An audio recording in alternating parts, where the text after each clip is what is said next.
All right, so we are on the road and testing our new microphone.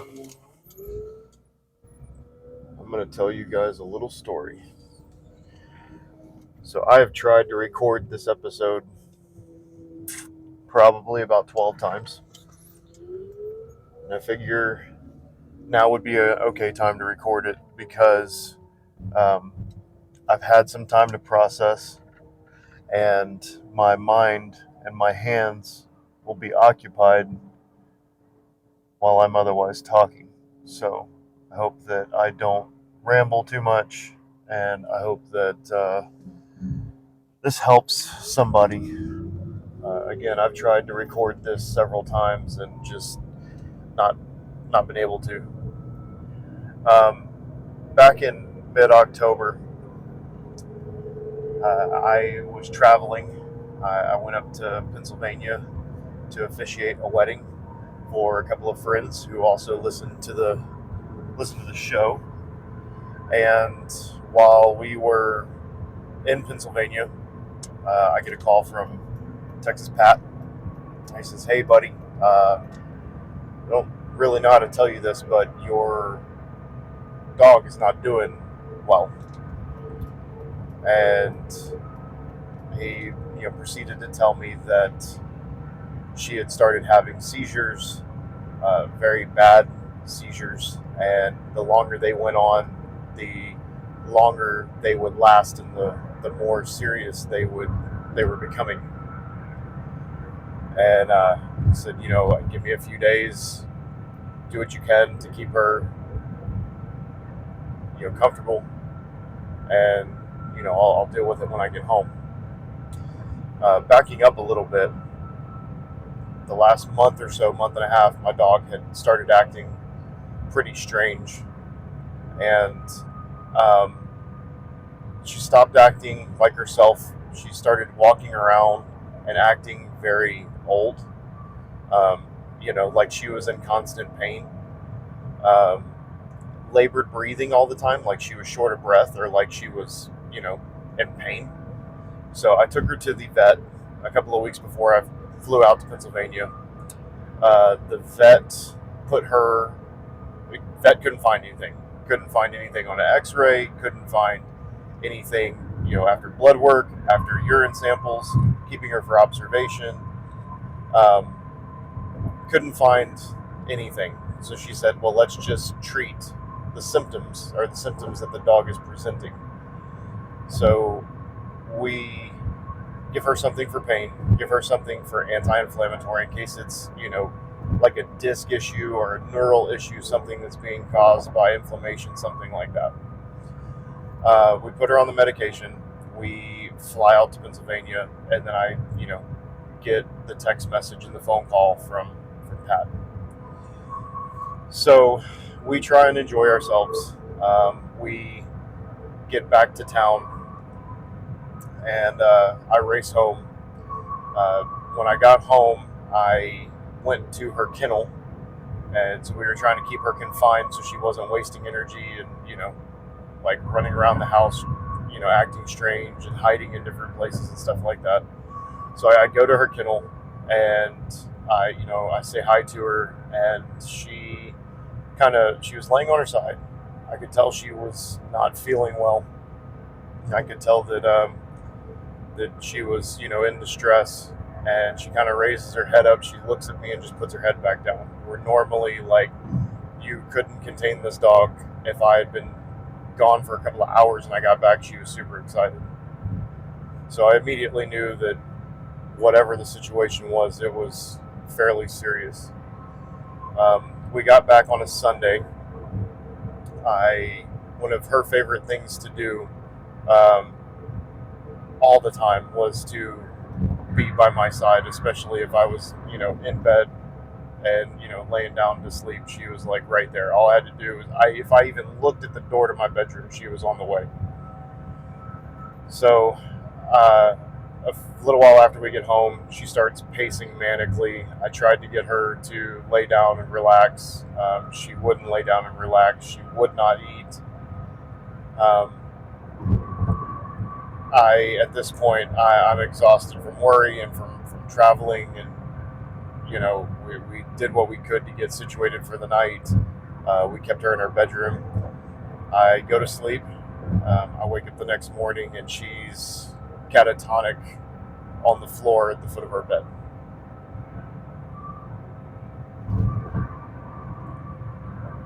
Um,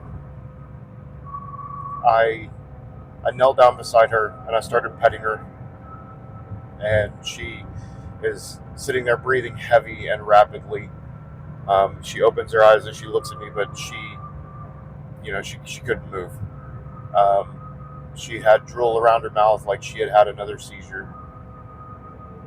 And I told my wife, I was like, look, I'm calling into work. I'm gonna take my dog to the vet. I got myself ready. Got my gun and my money clip and my badge holder and everything, and I try and coax her up from laying on the floor, and she just will not move. And so I went and started the truck, got it warmed up. I scooped her up and carried her to the truck and put her down on a blanket in the front seat. And the entire time, she didn't even try and do anything for herself. Like, she was just along for the ride. And this is a dog that very athletic, very energetic, just in the peak. She's a 5-year-old silver lab. There's no explanation as to what the hell is going on with my dog. So I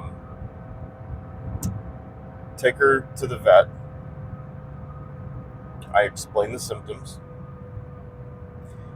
When we get there, I scoop her up and carry her into the exam room and lay her down on the floor. Tell them, hey, these are the symptoms she's having. This, that, and the other thing. They check her out. About halfway through the wait, they're asking me a bunch of questions because they had just seen her a couple of weeks before. She decides to abruptly get up and start pacing manically, and I said, this is one of the symptoms that she's having. She stopped and she looked at me and she squatted and she peed on the floor, which I could see the look in her eyes, like she's like, Dad, I know I'm in trouble, but I didn't have any other option. And I mean, it was so quick, I didn't even think about taking her outside. Very, very dark urine. The vet tried to collect the sample. She's like, that is not good. So we clean up the mess. The vet goes out of the room, comes back a few minutes later, and she says, okay, here are treatment options. And she says, I'm going to preface what I'm about to say with this, that, I am a vet. I have abnormal resources and abilities to care for my own animals, above and beyond that which a normal person has access to or can afford. She says, I have a dog that abruptly started having seizures. The best you can do at this point is manage the symptoms. So we start talking about treatment options and stuff like that. And I let her go through her spiel. And I ask her, what is quality of life going to be like moving forward from this point on? And she looks at me and she says, unfortunately, you're going to be looking at quality of life in the low percentage of what she is right now. I said, so a low percentage of she's going to deteriorate further than where she is. She says, yes, she's likely going to deteriorate further. I said, well, this is 110% not my dog right now. She's like, yes, this is going to be a major life change for you and her. And she says, I hope that, she's like, I don't want to make this about money, but I hope that you guys have substantial resources, because treating this is going to be time consuming and very costly. She said, I don't want to make it about money, but money is a big factor. I said, okay. So knowing that quality of life is going to be exponentially lower day to day than what's normal is pretty much got my mind made up. But loving my dog, being committed to her, and knowing how much she loves me and is committed to me, I'm willing to explore all options. I asked her if there was any possibility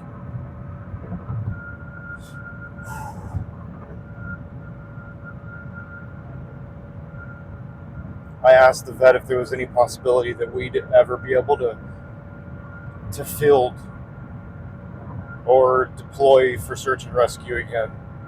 And she looked at me without hesitation and said, absolutely not. She's like, I cannot let you, and our training regimen had been crap since COVID.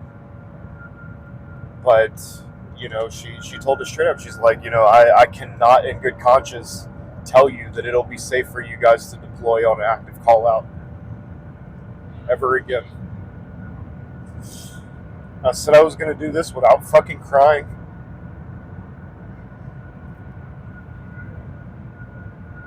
Damn it. Okay, so the vet goes on to talk about options. She says, we can do this, we can do this. She's like, it's going to be a constant hands-on care. You're going to be spending a lot in medications. She's like, there's no telling. She's like, we're going to have to bounce through close to a dozen medications before we find something that can treat her symptoms, and we still don't know what the root cause is. We don't know if it's going to buy you 6 weeks or 6 years. She eventually gets through all of her options, and she says, I saved this one for last because it's usually devastating for people to hear. She says, but euthanasia, in my opinion, is definitely a reasonable option at this point, given the symptoms. And I looked at her and I said, if you were me, what would you do? And she says, I can't answer that for you.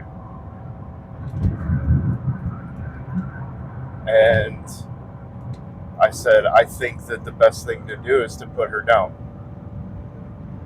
And she says, if that's what you want to do, I'll get the paperwork ready. She says, if you're serious about going this route, she says, I admire you for having the courage to do it. It's just part of the reason that my dog is still alive is because I don't have the courage and conviction to have my dog euthanized.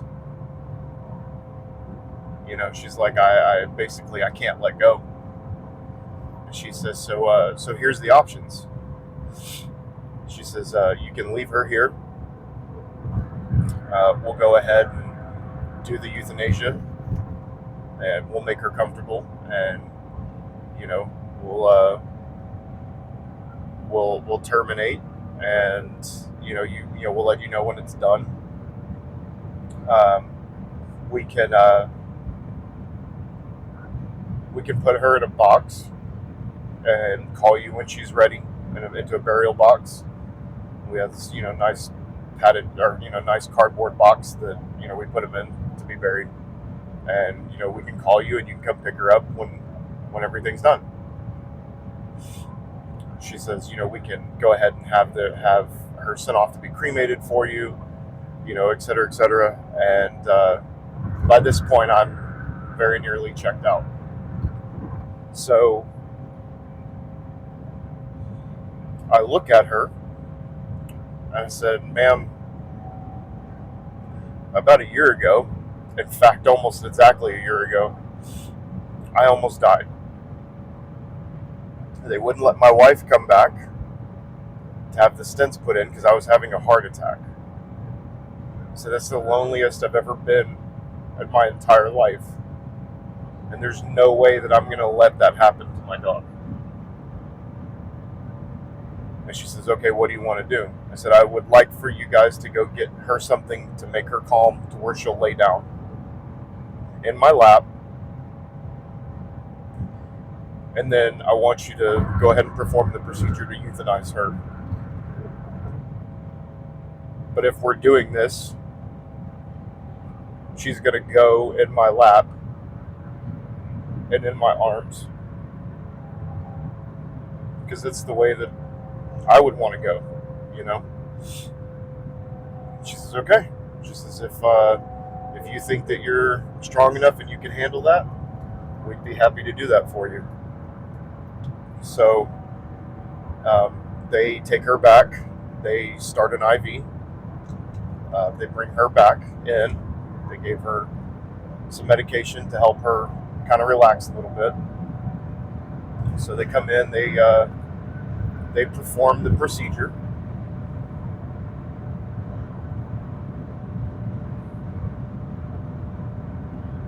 And yeah, that was one of the hardest things that I've ever done.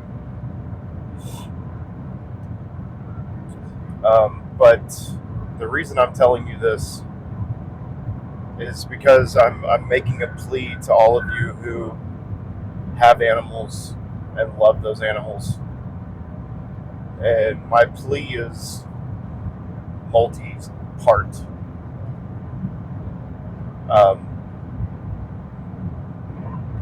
The first part of this is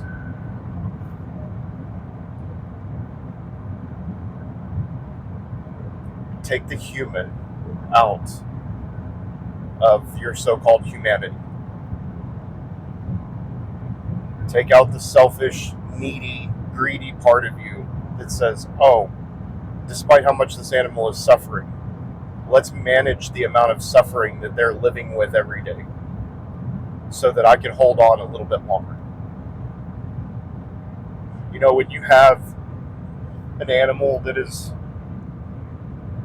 vibrant and is full of life and is energetic and beautiful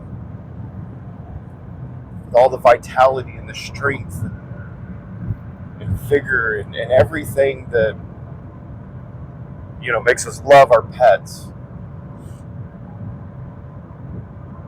Don't let your not being able to let go be the reason that they remain and that they evaporate before your very eyes, becoming husks, just wisps of their former self. Okay?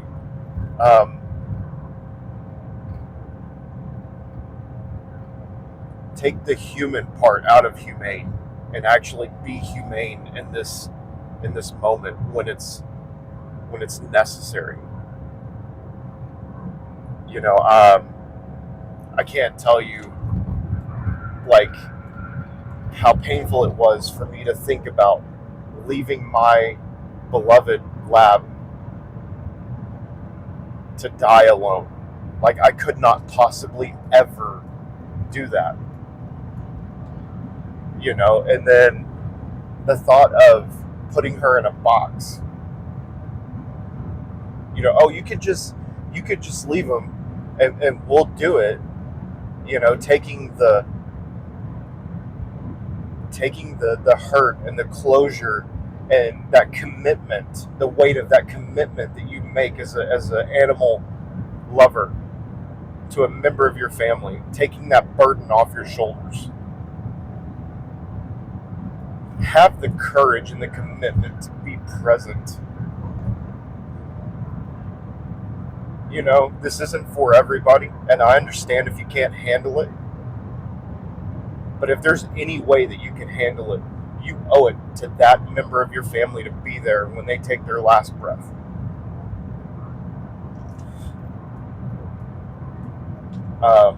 The box thing, man. Fuck your box. Fuck your box. I'm gonna carry, and I know why. I know why they offer the box. To supposedly make it easier on you and hide what's happening from the people in the waiting room. Fuck your box. I'm gonna carry my dog out of here the way I carried her in here. You know, I'm gonna uphold my commitment, and I'm gonna make this sacrifice for her because I love her. And I'll be damned if you're gonna put her in some fucking box. Like I get that it's supposed to be, it's supposed to help with the emotional burden, but it was a fucking insult to have somebody say that to me. It really was. It was an insult. You know.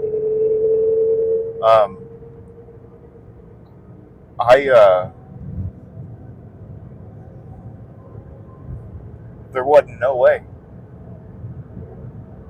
You know, so I put her in the truck and I go home, and calling my father-in-law, no answer. I go get a shovel. I'm trying to dig, and it's middle of October. We've had one of the driest summers that I can remember. I pick a shady spot out by the pond that I could not keep her out of. Every time she goes outside, she's beelining for that pond. Can't keep her out of it. So I pick her a nice shady spot under a willow tree next to the pond, go to dig. The ground is hard as concrete. I go to get my post hole digger, my auger, gas powered auger, try and fire it up, try and dig a hole. I figured I could dig a series of holes and then connect the holes with a shovel and make life a little bit easier, get down the three or so feet that I wanted to dig, break my auger.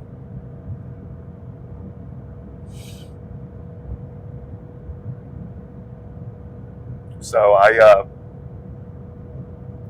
lose my temper. I throw the shovel, throw the auger, and say, okay, God, we'll do it your way.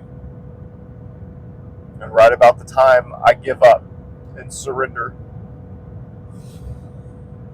a dually pulling a little mini excavator comes from the back of my neighborhood, pulls up and stops at the intersection by my house.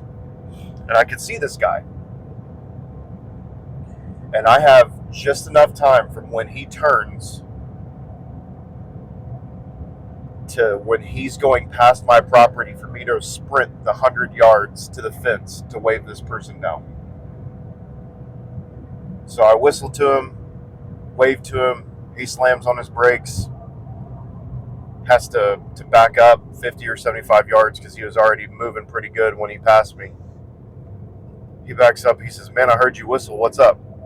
And I said, look, man, I just put my dog down. I broke my auger. I can't dig with a shovel. What can I give you? What would it cost me to get you to unload that piece of equipment and just dig me a 3 foot by 3 foot by 3 foot hole?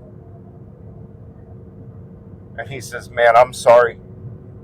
He's like, I can't imagine where you're at. He says, you don't owe me nothing. Open the gate. I'll do it for free. So I open the gate. He comes in. He digs the hole. I get my friend out of the truck. And I carry her to the hole. And I commit her to the earth with my own two hands. And he can tell that I'm in a bad place, so he lovingly, gently fills the hole in around her. You know, asks me if I have a ball or a toy that I want to bury with her. So of course I go and I get one of her favorite tennis balls. She'd love to play fetch. So we went ahead and buried her, and I asked the guy 2 or 3 more times, can I possibly pay you for doing this? He says, absolutely not. So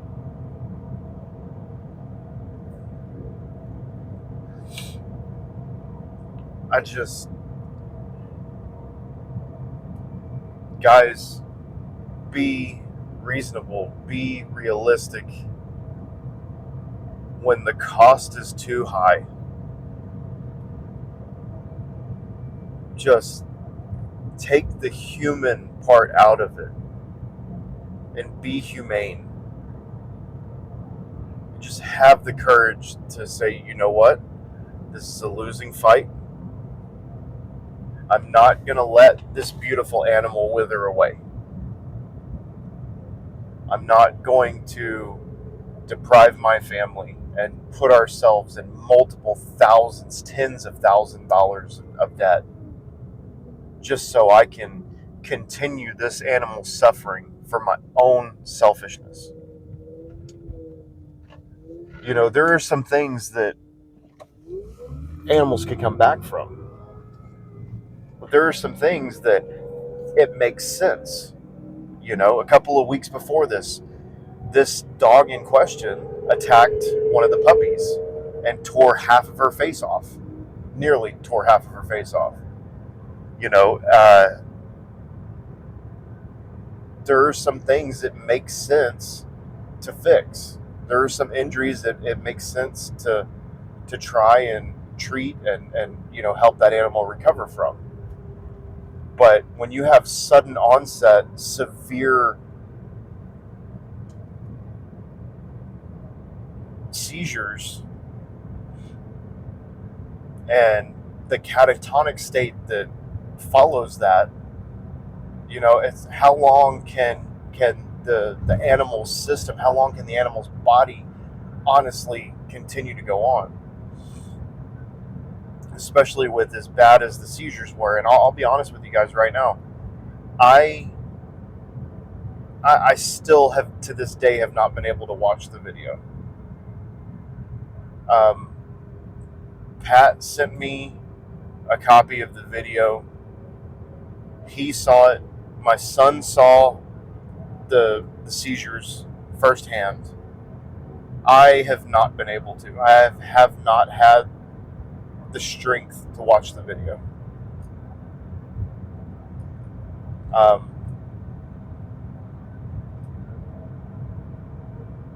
I don't know that I ever will. You know, I went back several times since, and I've asked my wife, and I've asked Pat, and I even asked my son, did I do the right thing? They've all assured me that I did. But there's sometimes, you know, when you doubt. I remember coming home after putting her down and just crying into the pillow and asking God if I did the right thing. You know, it's hard. But on the other side of this, I have noticed traits of her in the other dogs. So, like, I may not be able to get her or have her, but I can have some of my most favorite traits of her in the other dogs.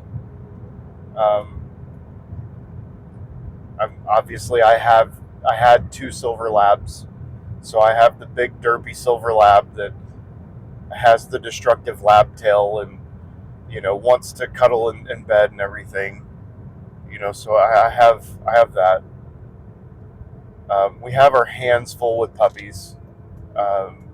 Texas Teen's dog that she adopted ended up being pregnant and had freaking 9 puppies, 7 puppies, some crazy shit like that. So we got our hands full. We got rid of most of them, but We kept two. So we have our our hands full with that. One of them just kind of comes over and puts her head in your lap. One of the things that I miss in the morning was in my morning routine, Kyra would come and put her head in my lap while I was sitting on the toilet, or getting ready in the morning, sitting on the side of the tub. She'd come and just rub her full length of her body on me, trying to, what we call, dog me, making sure that all the other dogs know that I have an owner. So the other silver lab does that. One of the puppies puts her head in my lap. One of the puppies we've found always wants to sleep in the bed with us, but she cuddles next to me. Like, she's my wife's dog, but when we get in the bed, she is stuck to me like glue. She also has quite a taste for fetch that we found, so she constantly brings me a ball. So there's these little things that were traits in Kyra that I just have to settle for having these traits in the other dogs.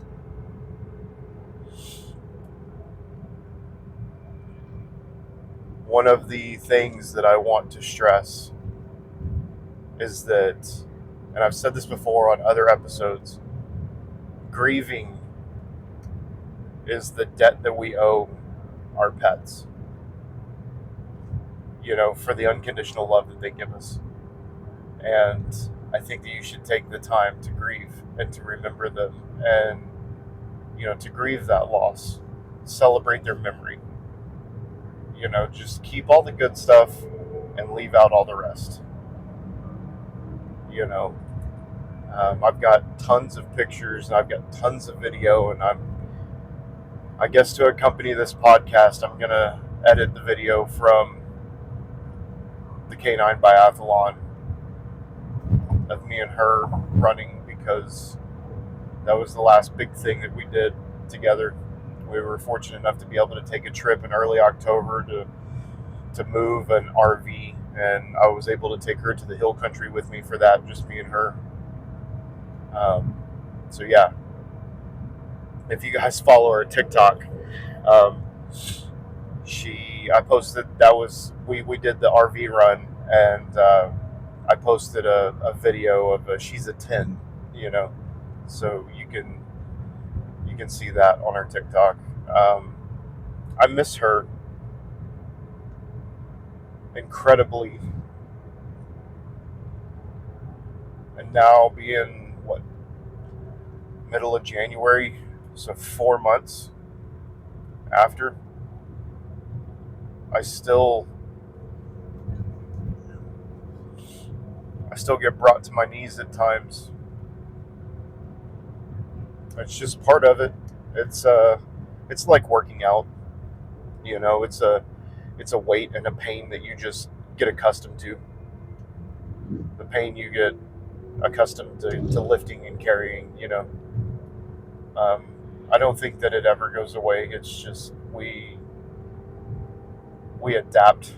I mean, the human psyche's ability to adapt to some of the most awful situations is mind-baffling and astonishing. But I wanted to tell you guys this story partly because it's cathartic. The other part of that is I want to urge you to make the decision that needs to be made in the moment. Have the courage, have the commitment to yourself and to them to not see them suffer for your own selfishness. After I did this, I went to my son, and I mean, his screen name, his handle on VR, his handle on Xbox, his everything has to do with this dog. She's even his screensaver on his phone still. He loved her so much. And I went to him, and I accounted for my decision and my actions. But I beg you guys, please have that courage to make that decision when the time comes. Please, please have that courage and conviction to do the hard thing that's necessary to end that animal's suffering, because they may have a condition they can't tell you about, and they may be in constant pain, or it could be any number of things. They could be constantly feeling like crap, nauseous, not wanting to eat. Imagine being able to eat your favorite food and not having the appetite to do it. Imagine wanting to die but not being able to express that to somebody you love who has the power to give you that mercy and that relief. Have the courage to be truly humane and end their suffering. It's an incredibly hard decision to make, but I pray that you have the courage and you have the strength in that moment to do that, to make that decision. Because the alternative, to watch them evaporate and turn into a walking piece of jerky, or turn into a bag of bones, or an anatomically misshapen but accurate skeleton of whatever animal they actually are. It's disgusting, the state that some people will let their animals get into, because they don't have the balls to just say, no, I'm going to end this suffering now, even if it breaks my fucking heart. I am going to honor the commitment that I made. Even if you can't watch it, even if you choose the route of leaving your animal, having them either cremate them, euthanize them, put them in a box, whatever. That's your thing, okay? You're not me. To each their own. Just have the courage to end that animal's suffering. God, please give them the courage to end that suffering.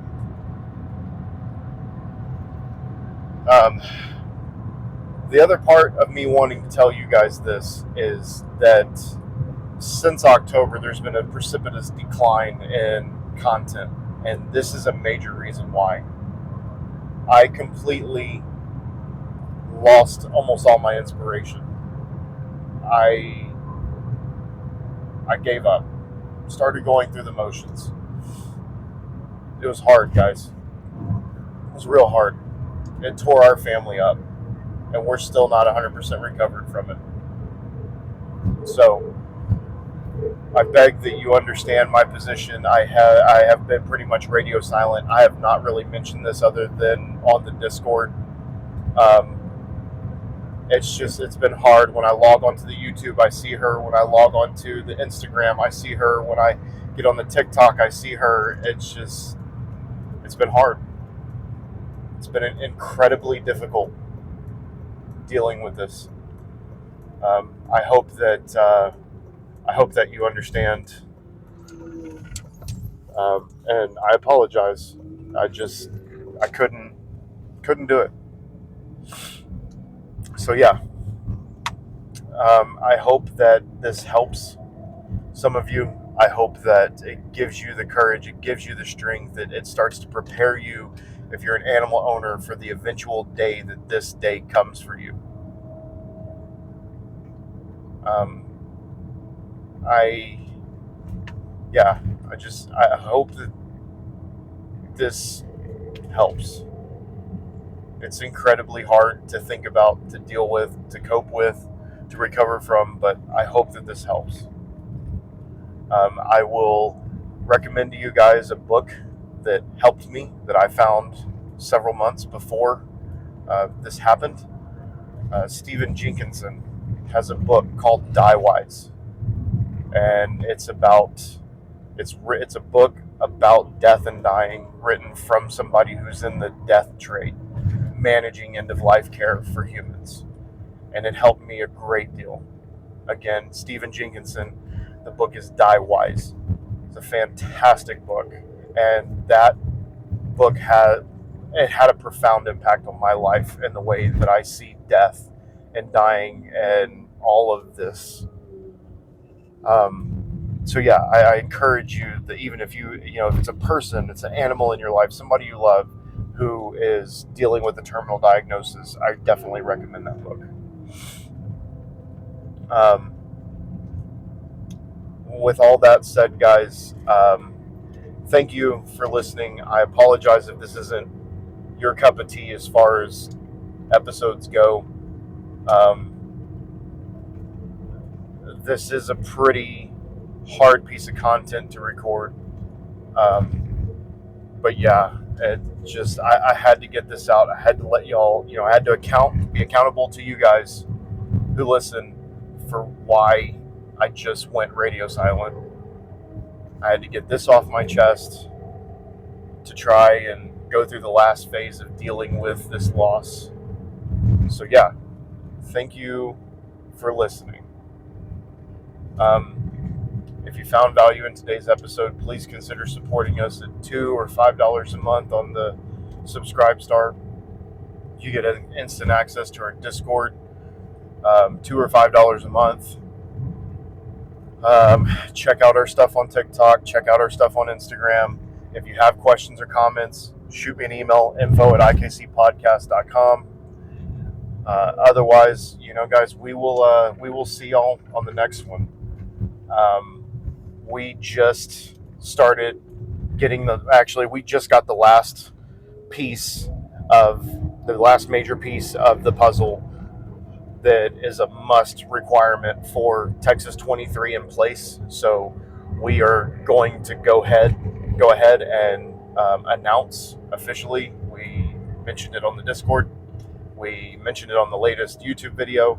We are doing a Texas 23. It's over 100 days away at this point, so people have plenty of time to prepare. More details to follow. We'll be making big announcements on all of the social media. I'll be doing an episode just dedicated to promoting the Texas 23 event. So Freedom and Farmsteading 2023 is a go. It is April 28th through 30th this year, and we will have more details to follow. Again, guys, if you are interested, you need to shoot me a question. Tell me I suck. Don't ever record a piece of content like this again. Awesome. info@ikcpodcast.com. All right, guys.